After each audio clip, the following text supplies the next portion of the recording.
So when I was a sophomore here, they had a tryout here at Penn State. The U.S. team had their tryout. So didn't know much about the process of making the U.S. team, but there was a C camp, and there were probably 100 girls, and then they whittled that down to B camp, and there were probably 50 girls, and then they whittled it down to the U.S. team, and there were probably about, I think, 24 girls.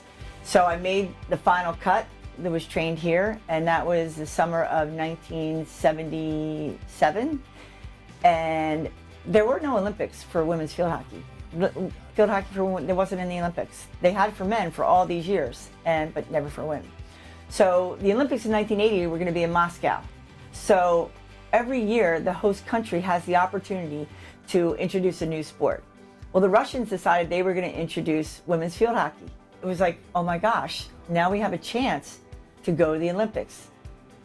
The challenge was that we were ranked 11th in the world. Our U.S. team was ranked 11th in the world. So prior to that, we went to England to try to get better. We were invited to play in Wembley Stadium. My first international game was in Wembley Stadium, the iconic soccer stadium right outside of London.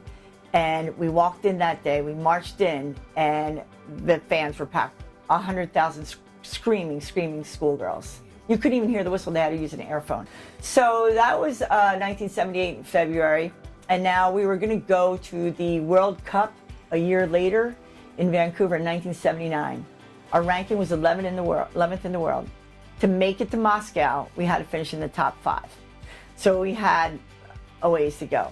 But within that year, our coach Bonnie Grove took us all around the world. We played in New Zealand, Australia, Holland a number of times so that we could get better. And that's what we did. We kept getting better. We kept getting better. And so 1979, we went to Vancouver, and it was, you know, the top 5 were going to go to the Olympics. And so we finished 3rd in the World Cup. So we knew that we had punched our ticket to go to Moscow. And it was just like so exciting. Like now we could dream of being an Olympian. 1980 comes, the Winter Olympics are in Lake Placid, Miracle on Ice. The men's ice hockey team just stuns the world. So much patriotism all over the U.S. And all we kept thinking is like, that's going to be us. That's going to be us. We're going to be on that medal stand. We're working so hard. You know, we got to 3rd in the world. We're beating some of the top teams. And then all of a sudden, there were these rumblings that Russia invaded Afghanistan. So now the U.S., Jimmy Carter, they're thinking, well, let's boycott the Olympics. And Dr. John Lucas was a premier Olympic historian here, and he was world renowned.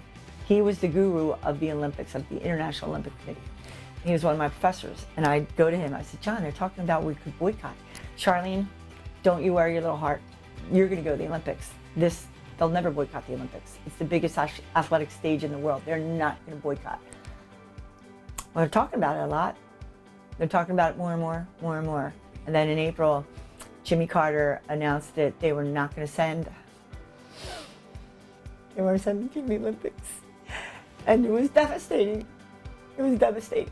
And we tried, you know, so hard just to get there. And we just wanted to represent our country. We just wanted that same opportunity.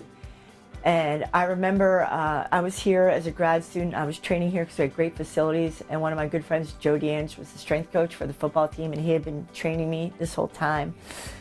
And we found out, you know, that night that we weren't going. And the next morning there was a knock on my door.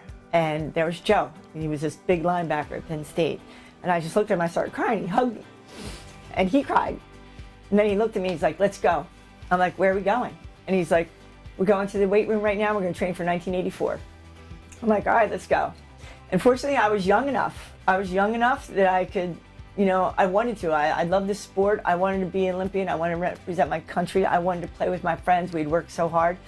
And we knew it was going to be in LA. No chance of us boycotting. So we trained for those 4 years. In 1982, we moved to Philadelphia. And so we trained there. I moved in with my parents. They were so supportive back then. We did all these odd jobs.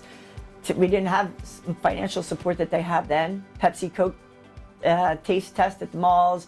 We drove Avis cars for the U.S. Open tennis tournament in Flushing Meadows. We were security guards at concerts. We just did everything we could in these little, you know, amounts of time, and then we'd go to Europe and we'd play Holland, or then we go to Australia. So we really were getting prepared for 1984, and we went to LA in '84, and we were ranked third going in, and it was just a phenomenal feeling of moving into the village. Michael Jordan, the men's basketball team, lived on our floor, and they weren't even the big superstars back then, right? They were Bobby Knight was their coach, Patrick Ewing, you know, we met them. You know, they were like, hey guys, yeah, hey girls, what's up, you know? But when the opening ceremonies came and we all walked in, you know, in your home country, being the last team to come in, and I remember going around the Coliseum, and I saw my mom and my brother, and it was amongst 100,000 people. There they were sitting with the cast of Dallas, right? So there were John Forsythe and Mary Sue Ewing, you know, whoever was in the cast. So it was just like such a incredible feeling from where we come from. And so that's how, you know, the Olympic, you know, that experience began. And so most importantly is the competition. So our competition was in East Los Angeles College, and it was a round robin tournament. It wasn't, you know, you played for the gold, you played for the silver or the bronze. It was at the end of the tournament, you played 5 teams, and whoever had the most points, they won the gold.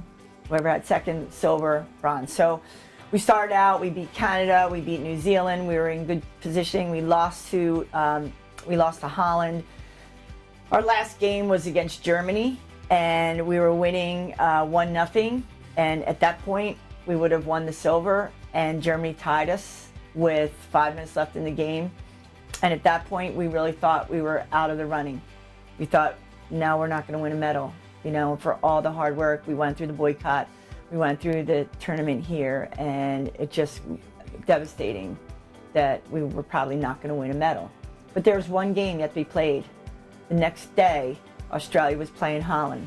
So that night, our coach, Vonnie Groh, got us all together. And she said, listen, we're still in this. You know, Australia plays Holland tomorrow.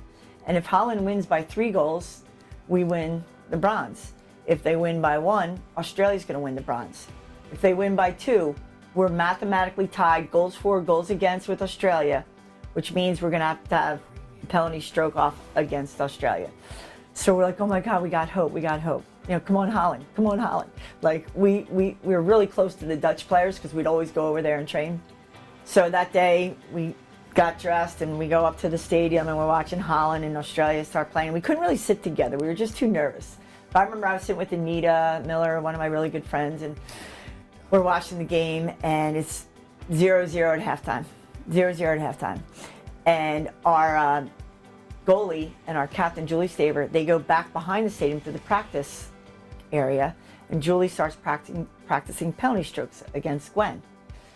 Watching the game, second half, Holland scores. We're like, all right, great. We're all like trying to find each other in the stadium, like, yeah, let's go. Holland scores again. They're winning 2-0. We're like, let's do it. Let's get this done. Game ends. Holland wins 2-0. They win the gold medal. We're now looking at each other. Oh my gosh, we have a chance to win a medal. We've got to go out in the field. Our top 5 penalty strokers are going to go against Australia's top 5. They have to do 2 rounds. And we were just so pumped. And we got out there. And our first stroker goes. She scores it, nails it. Our strokers, all 5 of my teammates, scored both their strokes. Unheard of. We scored 10 strokes, 10 out of 10. Our goalie saved like 6 strokes, and we won the bronze medal that day. So it's just amazing. We think how far we came. Yeah, it was pretty cool. Really, really cool. What a story. Like, you know, you think it's over, now you have another second chance at it. And for all the hard work